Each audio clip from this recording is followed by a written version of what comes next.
Hey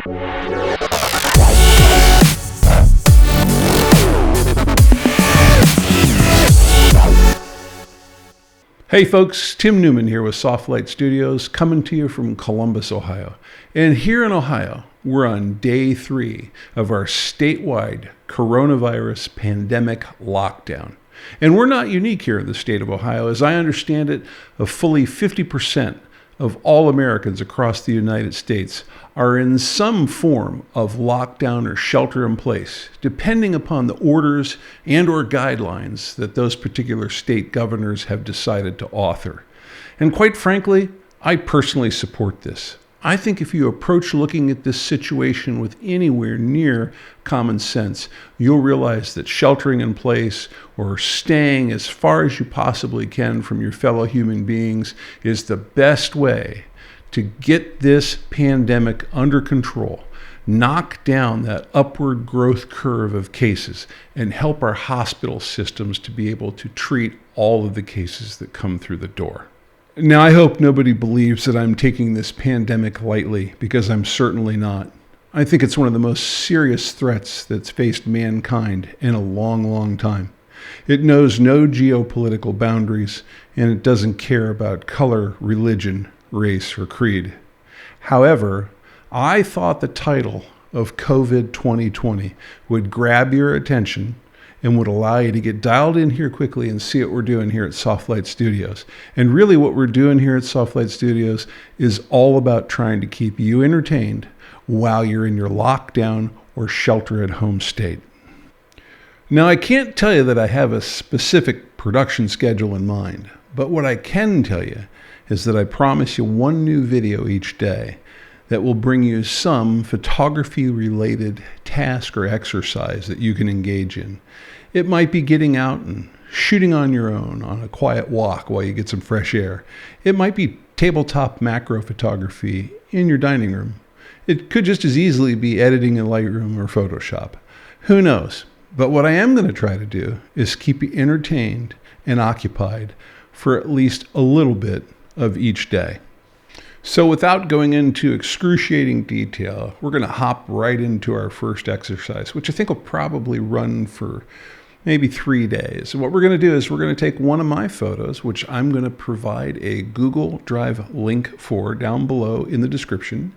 We're going to take it into Lightroom. We're going to edit it in Lightroom, and then we're going to take it over into Photoshop and finish our editing over there. During that, I would say 3-day process, I'm going to let you in on some perspectives that I have on workflow, both in Lightroom and Photoshop, and give you an idea of how I edit. That doesn't mean you have to edit the same way. Doesn't even mean you have to agree with me. Just gives you something to take a look at, try out, and if you like the way I do it, maybe a new skill to throw into your arsenal. Okay, the exercise that we're going to be working through has us taking photos from a Lightroom catalog, editing them in Lightroom, then taking them over into Photoshop, performing some edits over there and bringing them back, thus exploring 2 things. One is the round-trip Lightroom to Photoshop editing process, and 2, the workflow that I follow when I use that editing process. Now, what I have done for you is I have provided you these photos free of charge in a Google Drive folder. So you can simply look for the link below in the description, click on that link, it will take you to that folder, and then you can download those photos and bring them onto your computer locally, and then you want to bring them into a Lightroom catalog. Either create a new catalog or bring them into a catalog that you already have that's existing. If you do not know how to bring them into a Lightroom catalog or don't use Lightroom yet, you may want to explore that, because I think that's a critical part of this exercise. Okay, so let's take a look at Lightroom and some photos that I currently have in here. Now, if you look at the catalog screen that you currently have up in front of you, you'll see that we are, in fact, in the library module, and we are in grid view at the moment. And you can see in grid view, I have 3 photos here that I have brought into this catalog. These would be the 3 that are available in that Google Drive. I'm going to double click on one of those photos, and that brings us into what we would refer to as loop view mode. And in loop view mode, you can see a larger copy of the picture, if you will.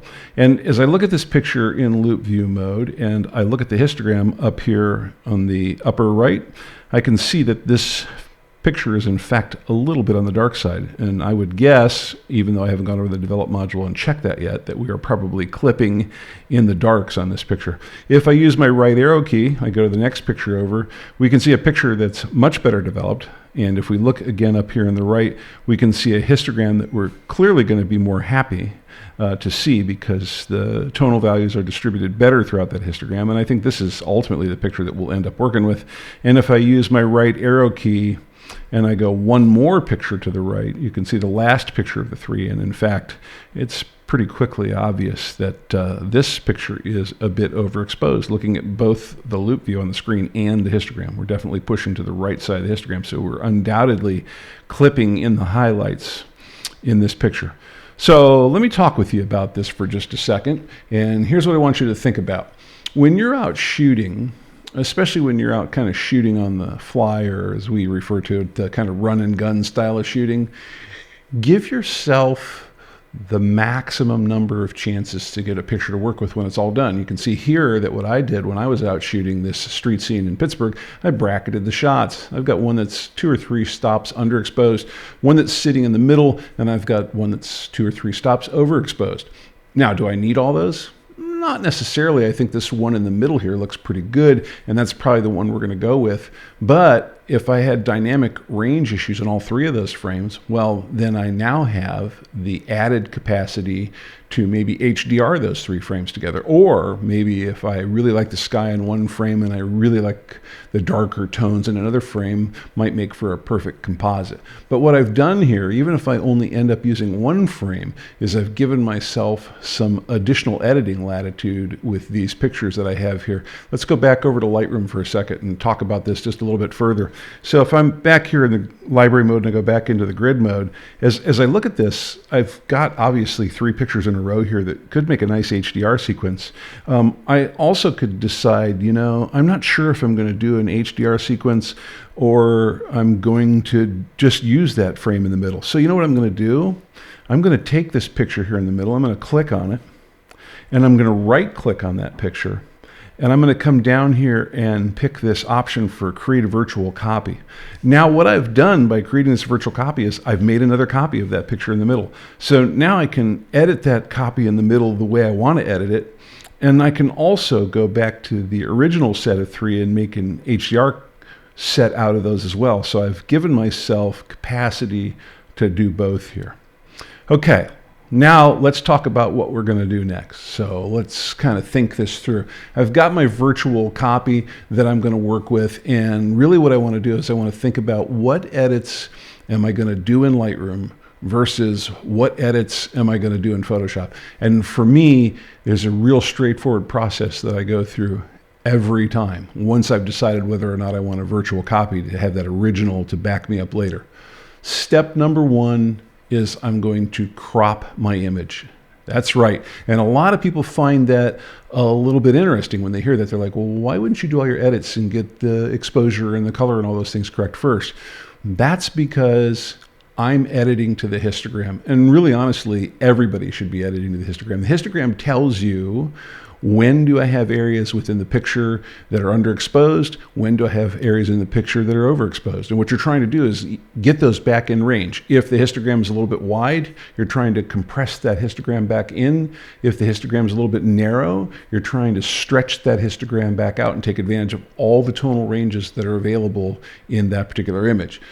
If I spend a lot of time editing exposure, setting my black points, setting my white points, and getting all those things where I want them to be, and then I crop off 25% of that picture, and the 25% of that picture that I cropped off is the brightest 25%, then my histogram's going to shift. And all of that work that I've done just went out the window because the histogram that I was using is no longer valid. It's no longer a representation of all the tonal values in the image. It's now a representation of the 75% of the tonal values in the image that we've decided to keep. So I think you can see pretty quickly this whole notion of cropping first makes a lot of sense. So let's hop back over to Lightroom and take a look at that real quickly and make that our first step. So here I am. I'm going to double click on my picture to zoom in.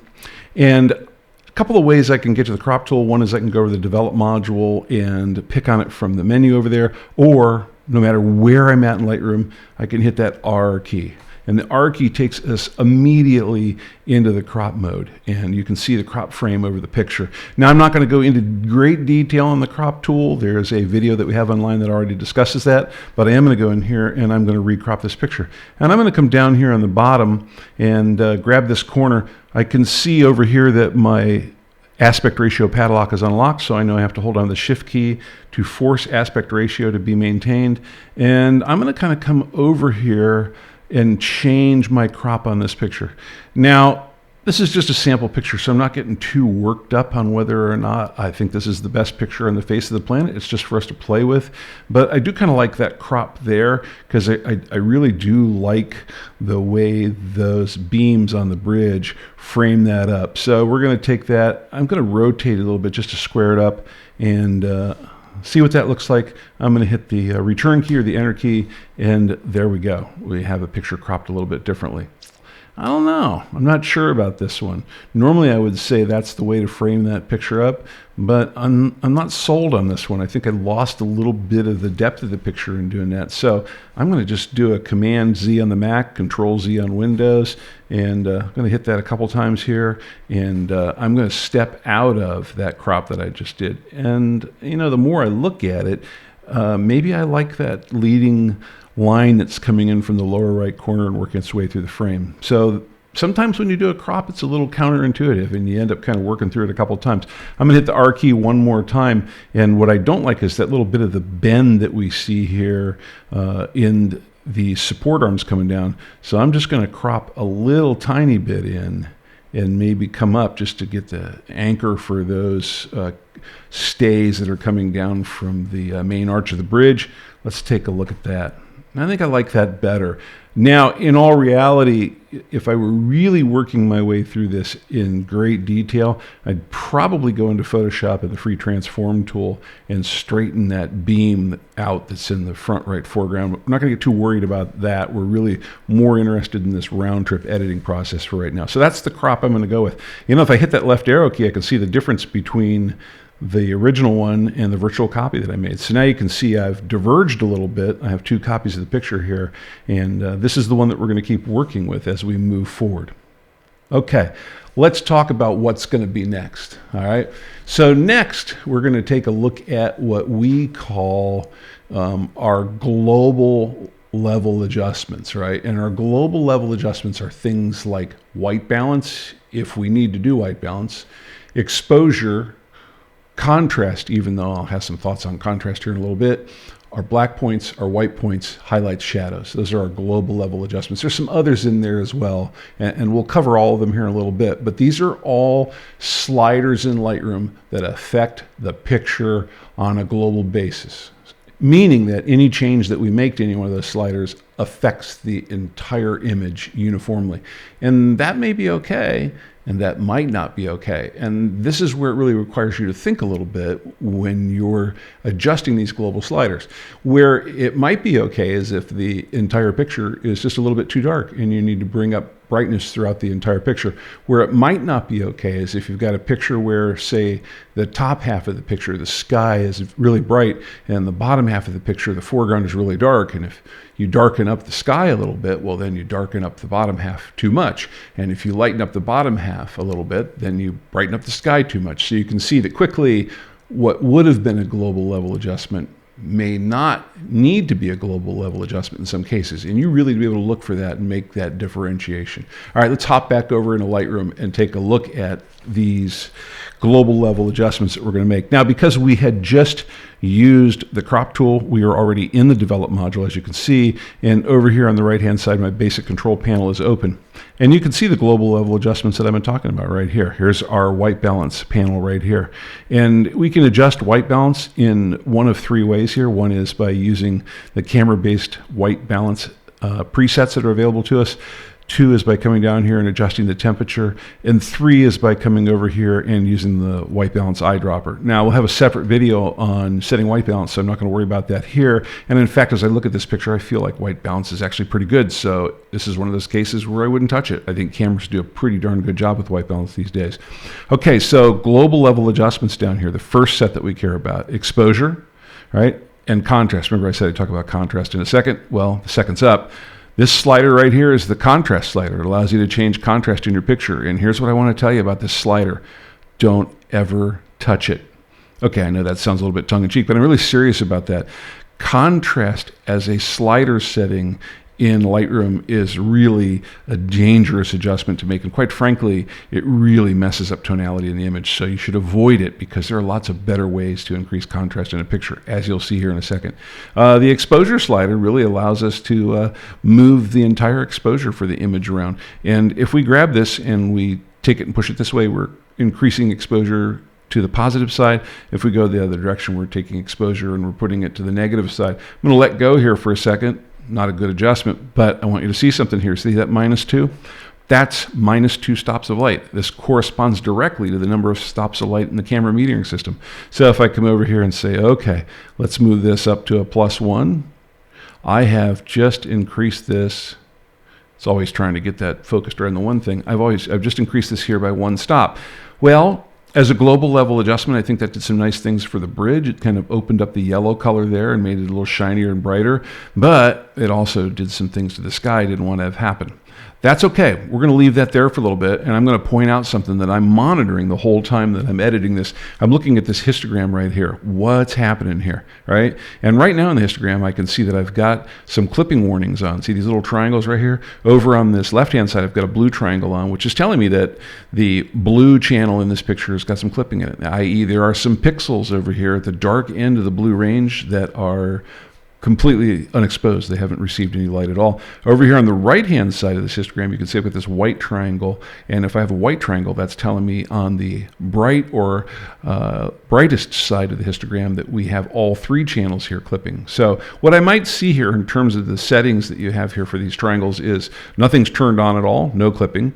Red, green, or blue, that means the red, green, or blue primary channels are clipping. Cyan, magenta, yellow, well, if you take blue and green and put it together, you get cyan. So if you see cyan, you're like, the blue and green channels are clipping, so on and so forth. And then if you see white here, you know that all 3 channels are clipping. Okay, so that's a quick 90-mile-an-hour overview of the histogram. If you really want to know more about that, dig into our histogram videos and learn that histogram inside and out. It's the best thing you can do for shooting in the field and for editing your pictures. Okay, so looking at this, I know that I've definitely got a blue channel that's underexposed here and all 3 channels that are overexposed here. And in order to fix that, I'm going to leave my histogram or my exposure pushed over here to this +1 stop. I like the histogram kind of parked up here in the center like that, but I'm going to come to these sliders right here, and I'm going to make some adjustments here. So you can see if I change the black slider a little bit, eventually that dark blue triangle turns off, telling me, hey, you've gotten rid of that clipping in the blue channel there. It's a little bit arbitrary when you do it that way. You're like, okay, just kind of keep moving it until stuff happens. Got it. Or what you can do on the Mac is hold down the Option key. On Windows, hold down the Alt key, and you get this display here. And you can see that's a lot more interactive. There's the pixels that are clipping. So I keep moving my way to the right, and as that yellow disappears, as soon as it's off the screen there, clipping's gone. The same thing works for the whites in this picture, in that if I hold down the Option key on the Mac or the Alt key in Windows, I can adjust there, and you can see, hey, look, I get a little bit different view here. It's reversed. I get a black screen with the hot pixels peeping out there. And again, if I move backwards and forwards, you see some of those pixels start to disappear. Now what you'll run into from time to time is what we're seeing here, which is, hey, I'm moving that white channel all the way to the left, which is really killing the whites in the picture, and that's not going away. Well, that's okay. Move that back a little bit, then come up and grab the highlights and take some out of there too. Right? Now, we may not be able to get that highlight burnout turned off right there. Maybe I need to come back up here to exposure and dial that back a half a stop, right? Or even further. Yeah, you can see I have to go back a long ways. I'm going back a full stop here, and I'm crunching tonality in a lot of the other places in the picture. So what that tells me is there isn't really going to be a good balancing point here where I've made this highlight clipping go away. And if I come here and take a look at the picture, you can see it's right here. It's these streetlights. They're overexposed. And you know what? In the picture as an overall scheme, I don't think those streetlights being overexposed is going to be a huge problem. So what we're going to do is I'm going to take that exposure. This time I'm just going to type in that +1 over here to make it easier. Why try to drag that slider around?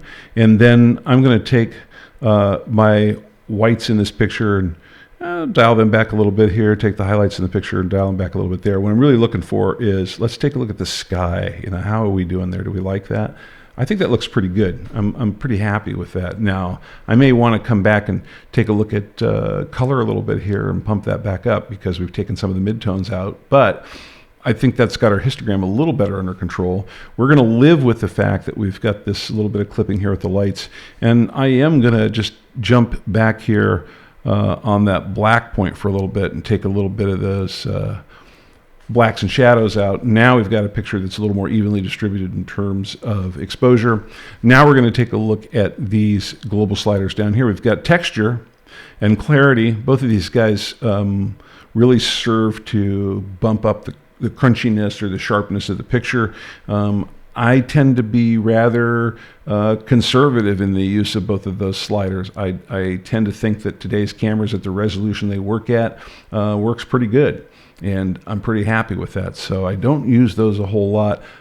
If it was a particularly hazy day, I might drop in that dehaze slider and see what happens here. So here you can see, look at that, a little dehaze here works pretty well. It also pushes the darks down a little bit, so we may need to come back and make a little adjustment here in the black slider in the shadows, or maybe we just push exposure back over a little bit and kind of balance that out. And I think you can see as we're looking at that, we got a little more punch in the color out of that by doing that. And by the way, if you want to see how you're doing along the way here, your slash key that's underneath the delete key, and I'm going to get shot for this because I always screw this up. I'm never sure if it's the backslash key or the forward slash key. This is like a permanent block I have in my head, but it's the slash key underneath the delete key. There is the before, and you can see it says before up here in the upper right hand corner, and there's the after. So here's what we looked like when we started, and here's what we look like now. I think it's an appreciable difference. It's a much brighter picture, has a little more pop to it. Two last global sliders that we want to take a look at here. One is vibrance and the other is saturation, right? So saturation is going to really dial up the amount of color intensity that's in a color. When we think about saturation, we're thinking about, we can range from the pure color in the middle, right, to having a little bit of white blended in with it, which is less saturation on the lighter side, or a little bit of black blended in with it, which makes it a darker color on the darker side. So saturation allows us to, you can see here, that really pumps up those colors. And of course, if we go the opposite direction, we've taken saturation and we've turned this into a black and white picture, which, by the way, is the worst way to make a black and white picture there is. Don't ever do that. All right. So I'm going to double click on this. What it does is centers it up real quickly and maybe just a little bit of saturation here. I like that. The other thing I'm going to take a look at here is vibrance. Now you can see what vibrance does. The colors aren't necessarily getting more saturated, but they're certainly getting brighter. They have more pop to them. Okay. So a little bit on each of those isn't necessarily a bad thing. The thing to remember, though, is that both vibrance and saturation are indeed global sliders. So yeah, I might have wanted to bring up the vibrance of the saturation in the yellow a little bit, but did I want to do the same thing on other colors that were in the picture? And that's where you got to really look at the picture and decide. It's important to keep in mind that vibrance and saturation in hue adjustments in Photoshop can be done on a local level. You can say, hey, only affect the yellows rather than every color in the picture. So that's back to that rub between when am I really doing something as a global setting versus as a local setting. All right, let's have a little bit of a talk here and think about what we're going to do next. We're pretty close to being done with all the global adjustments that I'm going to make. And in all reality, that's pretty much what I do as my set of steps in the develop module in Lightroom. I love Lightroom as an organizational tool for the library module and for the export functions. I think that part's beautiful. But from a develop point of view, I'm pretty much focused on cropping, white balance, and global adjustments, and then I am finished with the Lightroom side of the equation. All right, I realized that was pretty quick, but one of the things that we want to do here was keep these exercises kind of light and to the point. Hopefully this wasn't too long for you, and this gives you a good starting point. When I come back at you with the second part of this video, we're going to be taking a look at the round trip process over into Photoshop, and I'm going to be explaining how that works and how you control how those files are sent over, and more specifically, how those files come back into Lightroom, okay? Stay indoors, stay healthy, and we'll see you back here tomorrow. Have a good night.